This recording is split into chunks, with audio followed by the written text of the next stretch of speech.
우리가 살아가면서 마주하게 되는 가장 큰 질문 중 하나가 있습니다. 바로 좋은 인연을 어떻게 알아볼 것인가 라는 물음입니다. 절에서 만나는 스님이 내 스승일까요? 회사에서 만나는 동료가 평생의 친구일까요? 혹은 처음 만나는 그 사람이 내 인생의 반려자일까요? 우리는 누군가를 만날 때마다 이 질문을 던지곤 합니다. 그 사람이 진정으로 내가 찾던 인연인지를 한눈에 알아볼 수 있는 방법이 있을까요? 많은 사람들이 스님께 이런 질문을 올립니다. 진실한 인연을 어떻게 구분할 수 있는지, 좋은 사람과 나쁜 사람을 구분하는 확실한 방법이 있는지를. 그리고 우리는 은연중에 이런 생각을 하게 됩니다. 세상에 객관적으로 좋은 사람이 있고 나쁜 사람이 있으며, 좋은 절이 있고 나쁜 절이 있고, 좋은 스승이 있고 그렇지 않은 스승이 있다고. 하지만 실제로는 그렇지 않습니다. 이것이 바로 우리가 놓치고 있는 가장 중요한 진실입니다. 우리의 마음 속에는 오랜 세월 동안 만들어진 패턴들이 있습니다. 이를 불교에서는 업식이라고 부르고, 심리학에서는 고정관념이라고 부르며, 유교에서는 습성이라고 부릅니다. 모두 같은 현상을 다른 언어로 표현한 것일 뿐입니다. 우리가 어떤 사람을 만날 때, 우리가 어떤 음식을 먹을 때, 우리가 어떤 환경에 들어갈 때 이 업식과 습성이 작동합니다. 그리고 이것이 우리의 모든 판단과 선택을 지배하게 됩니다. 불교에서 말하는 공의 이치를 들어봤을 겁니다. 모든 현상과 모든 사물, 그리고 모든 사람은 그냥 그것일 뿐이라는 의미입니다. 거기에는 본질적으로 좋은 것도 없고 나쁜 것도 없습니다. 옳다는 것도 없고 틀렸다는 것도 없습니다. 모든 판단은 우리의 마음에서 비롯됩니다. 이를 일체유심소조라고 부르는데, 이것은 모든 것이 우리의 마음을 따라 일어난다는 뜻입니다. 우리가 어떤 사람을 좋다고 느끼는 것, 어떤 음식이 맛있다고 느끼는 것, 어떤 절에 끌린다고 느끼는 것, 모두 우리의 마음이 만들어낸 현상일 뿐입니다. 생각해 봅시다. 세상에서 가장 맛있는 음식이 무엇일까요? 대부분의 사람들이 어머니가 만들어주신 음식이라고 할 것입니다. 왜일까요? 그것은 음식이 객관적으로 가장 맛있어서가 아닙니다. 어릴 때부터 그 음식을 먹고 자라면서 우리의 입맛이 거기에 길들여졌기 때문입니다. 어머니 손맛이 우리의 기준이 되어버린 것입니다. 이를 불교에서는 습관이라고 합니다. 육체의 습관도 있지만 우리의 사고에도 깊은 습관이 있다는 뜻입니다. 마치 소프트웨어처럼 우리의 마음에 내재되어 있는 이 습관들이 업식이 되고, 이 업식에 맞는 것을 우리는 자연스럽게 좋다고 느끼게 되는 것입니다. 더 깊이 생각해 봅시다. 우리가 어떤 사람을 처음 만날 때 어떤 일이 일어날까요? 우리는 그 사람을 관찰합니다. 그리고 즉시 판단을 내립니다. 이것은 의식적인 판단이 아닙니다. 우리의 뇌는 0.3초 안에 그 사람에 대한 첫 인상을 형성해버립니다. 외모, 목소리, 표정, 행동, 이 모든 것이 우리의 뇌에 입력되면 우리의 과거 경험과 비교하기 시작합니다. 아, 이 사람은 내가 과거에 만난 저 사람을 닮았다. 이 사람의 말투는 내가 좋아하는 방식이야. 이 사람의 에너지는 내 성향과 맞지 않아. 모든 판단이 순식간에 일어납니다. 그리고 우리는 그 판단을 마치 객관적 사실인 것처럼 받아들입니다. 제 눈에 안경이라는 옛말이 있습니다.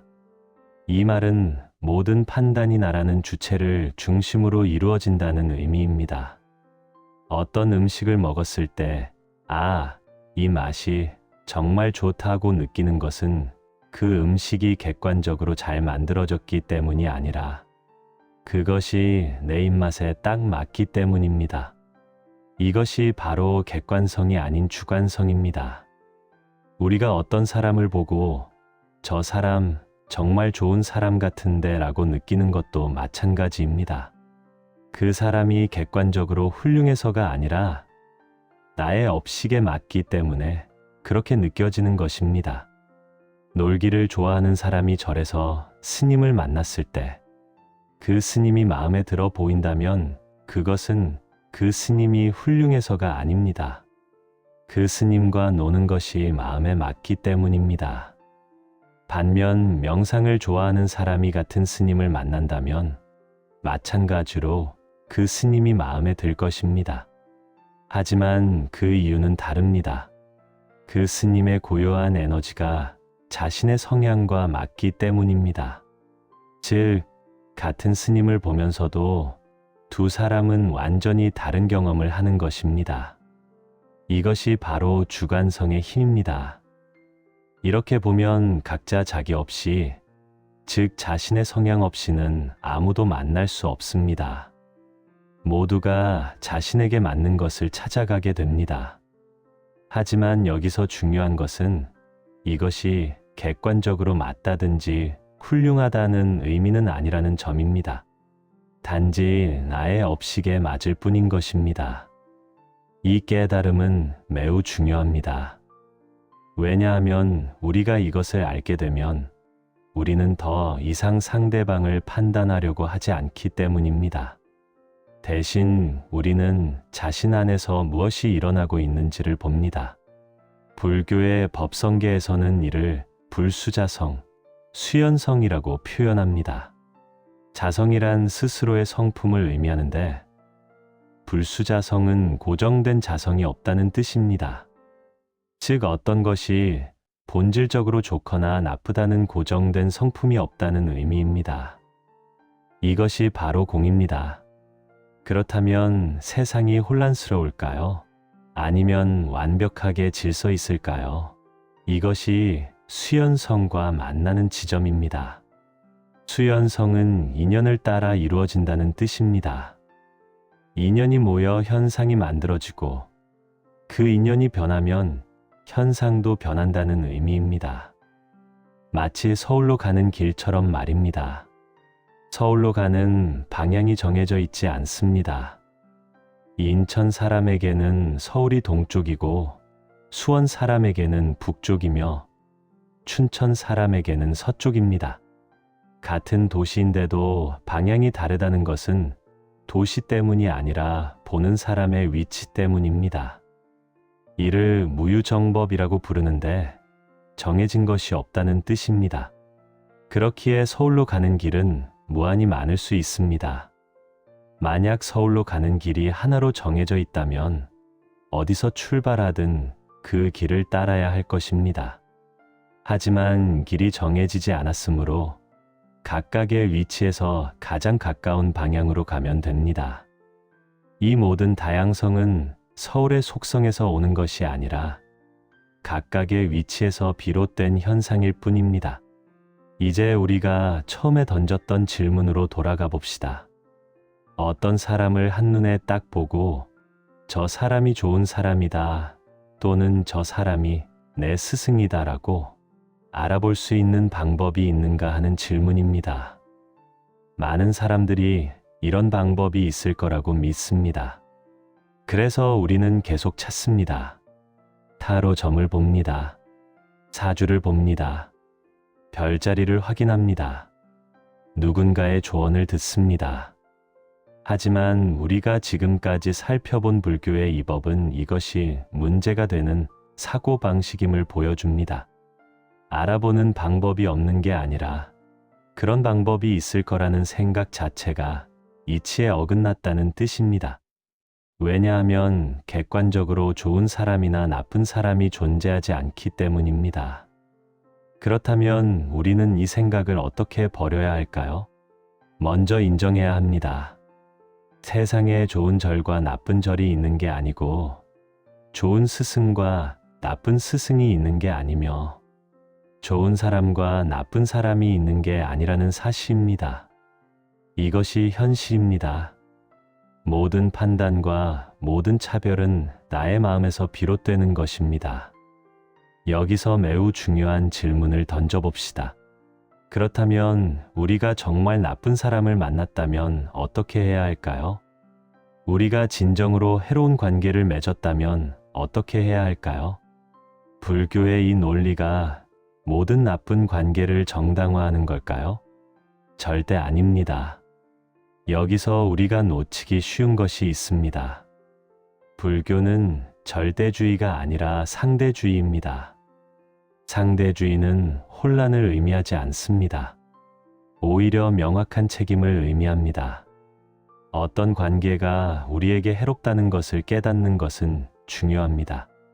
하지만 그 관계를 끝내기로 결정할 때 우리는 더 이상 상대방이 나쁘다고 판단해서는 안 된다는 뜻입니다. 대신 나는 이 관계가 나에게 도움이 되지 않는다고 판단한다라고 해야 합니다.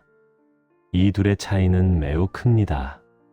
전자는 상대방을 정죄하는 것이고 후자는 자신의 판단에 책임을 지는 것입니다.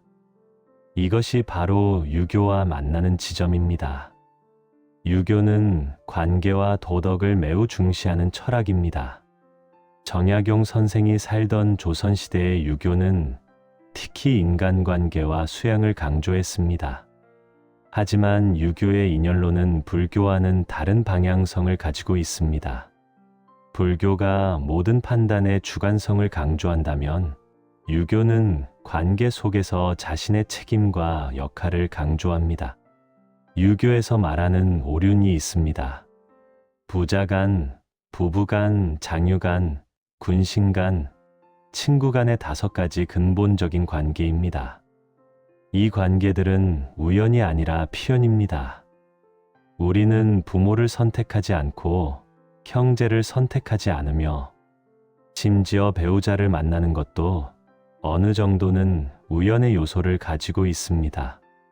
하지만 유교는 이 관계들 속에서 각자가 자신의 역할을 제대로 해야 한다고 봅니다. 아버지는 자식을 사랑으로 대해야 합니다. 이것을 부의 유라고 합니다. 자식은 부모를 효도로 대해야 합니다. 이것을 자애효라고 합니다. 남편은 아내를 배려로 대해야 합니다. 아내는 남편을 정성으로 대해야 합니다. 형은 형으로서의 책임이 있고 동생은 동생으로서의 책임이 있습니다. 친구는 진심으로 친구를 대해야 합니다. 이것이 바로 좋은 인연을 만드는 방법이라고 유교는 가르칩니다. 즉, 인연은 찾는 것이 아니라 만드는 것이라는 뜻입니다. 유교의 관점에서 보면 어떤 사람이 좋은 인연인지는 그 사람의 객관적인 성품에 있는 게 아닙니다. 그것은 내가 그 관계 안에서 어떤 역할을 하는가에 달려 있습니다. 내가 먼저 정성을 기울이면 상대방도 그에 응하게 됩니다. 이것이 유교가 말하는 감화의 힘입니다. 정약용 선생은 이런 말씀을 남겼습니다. 사람은 처음부터 완벽한 인연을 기대해서는 안 된다는 것입니다. 대신 자신이 어떤 사람이 되는가에 집중해야 한다고 말합니다. 이것은 놀랍게도 불교의 가르침과 맞나갑니다. 불교는 상대를 보기 전에 자신의 마음을 보라고 합니다. 유교도 상대를 판단하기 전에 자신의 역할을 다하라고 합니다. 같은 곳을 바라보고 있는 것입니다. 우리의 인생에서 만나는 부부관계를 생각해 봅시다. 결혼 초기에는 상대방에 대한 기대가 높습니다.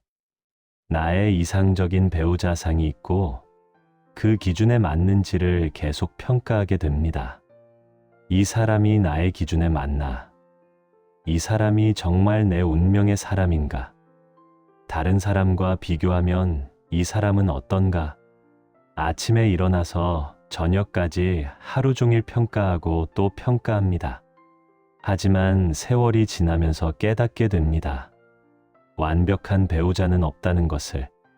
그리고 그 순간이 바로 진정한 사랑이 시작되는 시점입니다. 우리는 상대방을 평가하고 비교하는 것을 멈추고 그저 상대방이 옆에 있다는 사실 자체가 감사하게 됩니다. 이것이 바로 결혼이 축복이 되는 순간입니다. 유교의 관점에서 보면 결혼은 두 명의 완벽한 사람이 만나는 것이 아닙니다. 두 명의 불완전한 사람이 서로를 존중하면서 함께 성장하는 과정입니다. 남편은 아내를 위해 자신을 닦고 아내는 남편을 위해 자신을 닦습니다. 이 과정 속에서 비로소 관계가 성숙해지고 사랑이 깊어집니다. 그리고 놀라운 일이 일어납니다. 처음에는 아무것도 아닌 것처럼 보였던 상대방의 특성들이 이제 가장 소중한 것으로 느껴집니다. 불교의 관점에서도 마찬가지입니다. 모든 중생의 본성은 같습니다. 우리가 만나는 모든 사람 속에 부처성이 있습니다. 다만 우리의 업식이 그것을 보지 못하게 할 뿐입니다. 내가 내 안의 업식을 정화시킬 때, 그때 비로소 상대방의 진정한 모습이 보이게 됩니다. 그리고 그것이 인연을 아는 진정한 방법입니다. 인연을 아는 것이 아니라 인연 속에서 자신을 아는 것이 중요합니다. 우리가 좋은 인연을 찾는다는 것은 결국 자신을 찾는 과정과 같습니다. 어떤 사람이 나의 스승이 되는가 하는 것은 내가 그 사람에게서 무엇을 배우고자 하는가에 달려 있습니다. 어떤 절이 나의 도량이 되는가 하는 것은 내가 거기서 무엇을 깨닫고자 하는가에 달려 있습니다. 어떤 친구가 나의 영원한 친구가 되는가 하는 것은 내가 그 친구에게 얼마나 정성을 기울이는가에 달려 있습니다. 정약용 선생이 남긴 말씀 중에 이런 것이 있습니다. 사람이 옳은 길을 가려면 먼저 자신의 마음을 올바르게 가져야 한다는 뜻의 심정이라는 개념입니다. 마음이 정당해야 행동이 정당해지고 행동이 정당해야 관계가 정당해진다는 의미입니다. 이것이 바로 좋은 인연을 만드는 핵심입니다. 만약 우리가 부모님과의 관계가 힘들다면 먼저 자신의 마음가짐을 살펴봐야 합니다. 내가 부모님을 대할 때 어떤 마음으로 대하고 있는가? 나는 부모님을 감사함으로 대하고 있는가?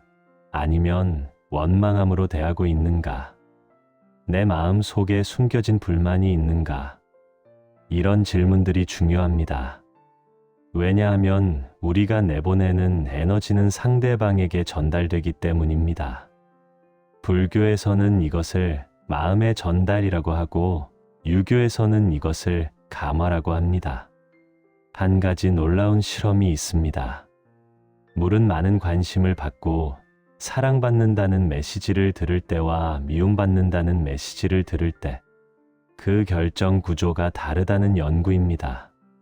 사랑과 감사의 말을 들은 물은 아름다운 결정을 형성하지만 미움과 비난의 말을 들은 물은 깨진 결정 구조를 보입니다. 이것은 물이 우리의 마음을 느낀다는 뜻입니다. 하물며 인간관계에서는 어떨까요? 우리의 마음가짐이 상대방에게 얼마나 깊은 영향을 미칠지 생각해 봅시다. 이제 우리의 삶 속에서 만나는 모든 관계를 다시 생각해 봅시다. 당신이 만나고 있는 사람들이 정말 나쁜 사람일까요? 아니면 당신이 그 사람을 받아들일 준비가 되어 있지 않은 걸까요? 당신이 만나는 환경이 정말 좋지 않은 곳일까요? 아니면 당신의 마음이 그곳을 제대로 받아들이지 못하는 것은 아닐까요? 이 질문을 깊이 있게 던져봅시다. 대부분의 경우 우리가 만나는 관계의 문제는 상대방에게 있지 않습니다. 우리의 기대가 높을 때, 우리의 판단이 많을 때, 우리의 고집이 강할 때 관계가 힘들어집니다. 반대로 우리가 상대방을 있는 그대로 받아들이고 자신의 역할에 충실할 때 관계는 자연스럽게 좋아집니다. 우리는 상대방을 바꾸려고 노력하지 않습니다. 대신 우리 자신을 바꾸기 시작합니다. 유교에서는 이것을 덕이라고 불렀습니다. 덕이란 외부에서 오는 것이 아니라 자신 안에서 나오는 것입니다. 어떤 상황에서도 자신의 기본을 지키고 상대방을 존중하며 자신의 책임을 다하는 것. 이것이 바로 덕입니다. 그리고 이러한 덕이 있는 사람은 어디를 가든 좋은 인연을 만나게 됩니다. 왜냐하면 그것은 상대방 탓이 아니라 자신의 마음가짐이 만드는 결과이기 때문입니다. 내가 어떻게 행동하면 상대방도 그에 응합니다. 나만의 현상이 일어나는 것이 아니라 상호작용이 일어나는 것입니다. 이를 불교에서는 연기법이라고 부르고 과학에서는 작용과 반작용의 법칙이라고 부르며 유교에서는 감응이라고 부릅니다. 모두 같은 원리를 설명하고 있습니다. 내가 상대방을 의심하면 상대방도 나를 의심합니다. 내가 상대방을 신뢰하면 상대방도 나를 신뢰합니다. 내가 상대방을 판단하면 상대방도 나를 판단합니다. 내가 상대방을 받아들이면 상대방도 나를 받아들입니다. 이것은 수학 공식처럼 정확합니다. 예외가 없습니다. 이것이 바로 우주의 법칙입니다. 그런데 많은 사람들이 이 법칙을 거꾸로 생각합니다. 상대방이 먼저 나에게 잘해주면 나도 그 사람을 잘 대하겠다고 생각하는 것입니다. 하지만 이것은 작동하지 않습니다. 왜냐하면 우리는 자신에게 나쁜 태도를 보내는 사람을 먼저 좋게 대할 수 없기 때문입니다. 따라서 나에게 먼저 손을 내밀어야 합니다. 내가 먼저 신뢰를 보여야 합니다. 내가 먼저 존중을 드러내야 합니다. 그러면 상대방도 그에 응하게 됩니다. 이것이 매우 어렵다면 그 이유는 우리의 자존심 때문입니다. 우리는 상대방이 먼저 우리를 인정해 주기를 원합니다. 우리는 상대방이 먼저 우리를 좋아하기를 원합니다. 하지만 인연이라는 것은 이렇게 작동하지 않습니다. 누군가는 먼저 손을 내밀어야 합니다. 누군가는 먼저 믿음을 보여야 합니다.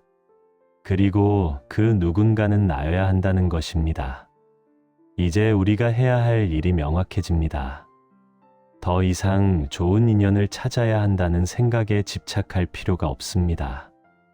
대신 내가 좋은 인연이 되어야 한다는 생각에 집중해야 합니다. 내 안의 편견을 내려놓고 내 안의 고집을 내려놓고 내 안의 기준을 내려놓을 때 그때 비로소 모든 관계가 새롭게 보이기 시작합니다. 불교에서는 이것을 열반이라고 부르고 유교에서는 이것을 천인합일이라고 부르고 현대 심리학에서는 이것을 마음챙김이라고 부릅니다. 모두 같은 경험을 다른 말로 표현한 것입니다. 즉, 자신과 세상의 경계가 사라지는 경험, 모든 것이 완벽하게 작동하는 경험, 아무런 저항이 없는 경험입니다. 이 경험에 도달하기 위해서는 어떻게 해야 할까요? 결국 노력입니다. 하지만 이것은 서양의 개인주의적 노력이 아닙니다. 이것은 동양의 수행과 수양입니다. 매일 조금씩 자신을 관찰하고 조금씩 자신을 수정하고 조금씩 자신을 정화시키는 과정입니다. 우리가 아침에 일어날 때부터 밤에 잠들 때까지 우리의 마음은 끊임없이 무언가를 판단하고 평가합니다. 이 사람은 좋은가 나쁜가? 이 상황은 좋은가 나쁜가? 이 음식은 맛있는가 맛없는가? 이 말은 칭찬인가 비난인가? 우리의 마음은 쉬지 않고 분류와 판단을 계속합니다. 이것이 우리의 일상입니다. 하지만 우리가 이 판단을 조금씩 멈춰본다면 어떻게 될까요? 이 사람이 좋다 하고 생각하지 않고 그냥 이 사람이 존재한다고 생각한다면, 이 일이 나쁘다 하고 생각하지 않고 그냥 이런 일이 일어났다고 생각한다면, 이 음식이 맛없다고 생각하지 않고 그냥 이런 맛이 있다고 생각한다면 무엇이 달라질까요? 이것이 바로 명상의 본질입니다. 판단을 멈추는 것, 비판을 멈추는 것, 저항을 멈추는 것. 이 과정 속에서 우리의 마음은 점점 가벼워집니다. 우리의 에너지는 점점 높아집니다. 그리고 우리가 이 상태에 머물 때 주변 사람들도 그 변화를 감지합니다. 왜냐하면 에너지는 전달되기 때문입니다. 당신이 오늘부터 시작할 수 있는 것들이 있습니다. 첫째, 상대방을 판단할 때 멈추고 자신에게 물어보세요. 내가 왜 이 판단을 하고 있나? 이것이 정말 객관적인 판단일까? 아니면 내 업식이 만드는 판단일까? 내가 이 사람을 다르게 볼 수는 없을까? 둘째, 관계 속에서 먼저 손을 내밀어 보세요. 먼저 인사하고, 먼저 관심을 보이고, 먼저 배려하는 것입니다. 이것은 약함이 아닙니다. 이것은 강함입니다. 왜냐하면 이것은 자신의 두려움을 극복하는 행동이기 때문입니다. 셋째, 상대방과의 만남을 배우는 기회로 생각하세요. 이 사람이 나에게 무엇을 가르쳐 주려고 할까? 이 상황이 나의 어떤 부분을 성장시키려고 할까라고 생각해 보세요. 넷째, 자신의 감정에 주목하세요. 상대방이 나를 화나게 했을 때 그것이 상대방 탓인지 내 탓인지를 봅시다. 대부분의 경우 그것은 내 탓입니다. 내가 어떤 기대를 가지고 있었고 그 기대가 충족되지 않아서 화난 것입니다. 이것을 알 때 우리는 상대방을 용서할 수 있습니다. 이렇게 할 때 당신의 삶이 조금씩 바뀌기 시작합니다. 만나는 사람들이 달라 보이기 시작합니다. 그것은 그 사람들이 변했기 때문이 아니라 당신이 그들을 보는 방식이 변했기 때문입니다. 당신이 더 이상 판단하지 않을 때 그들의 진정한 모습이 보이기 시작합니다. 당신이 더 이상 기대하지 않을 때 그들의 모든 작은 행동이 고마워집니다. 그리고 그 순간 당신은 깨닫게 됩니다. 모든 인연이 이미 좋은 인연이었다는 것을. 우리가 살면서 만나는 사람들, 만나는 순간들, 만나는 모든 것들이 우리의 스승입니다. 어떤 것도 우연이 아닙니다. 모든 것이 우리를 성장시키기 위해 배치된 것입니다. 부모님은 우리에게 사랑과 책임이 무엇인지를 가르칩니다. 형제자매는 우리에게 나눔과 배려가 무엇인지를 가르칩니다. 배우자는 우리에게 타협과 이해가 무엇인지를 가르칩니다. 자녀는 우리에게 무조건적 사랑이 무엇인지를 가르칩니다. 친구는 우리에게 신뢰와 우정이 무엇인지를 가르칩니다. 그리고 때로는 우리를 상하게 한 사람도 있습니다. 우리를 배신한 사람도 있습니다. 우리를 화나게 한 사람도 있습니다. 이 사람들도 우리의 스승입니다. 이들은 우리에게 우리의 약점이 무엇인지를 보여줍니다. 우리가 극복해야 할 것이 무엇인지를 보여줍니다. 우리의 성장을 위해 필요한 과정을 겪게 해줍니다. 우리가 할 일은 단지 그것을 받아들이는 것뿐입니다. 그것이 바로 불교의 공의 이치이고 유교의 관용입니다. 모든 것이 있는 그대로 완벽하다는 것을 받아들이는 것. 모든 관계가 나의 성장을 위한 것이라는 것을 받아들이는 것. 모든 순간이 나를 깨우기 위한 것이라는 것을 받아들이는 것. 이것을 이해할 때 우리의 인생이 처음으로 편안해집니다. 우리는 더 이상 누군가를 기다리지 않습니다. 완벽한 스승을 기다리지 않습니다. 완벽한 친구를 기다리지 않습니다. 완벽한 배우자를 기다리지 않습니다. 대신 우리는 현재 만나는 모든 사람을 받아들입니다. 그리고 그들과의 관계 속에서 우리는 성장합니다. 이것이 진정한 자유입니다. 이것이 진정한 해방입니다.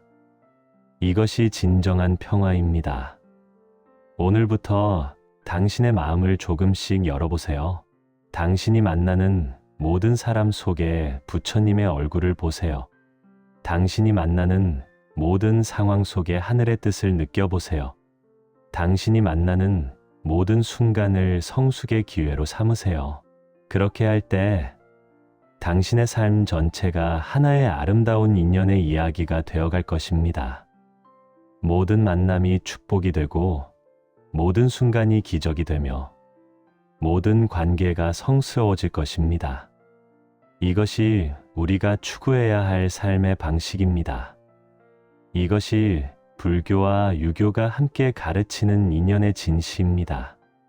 그리고 이것이 정약용 선생이 남기고자 했던 지혜,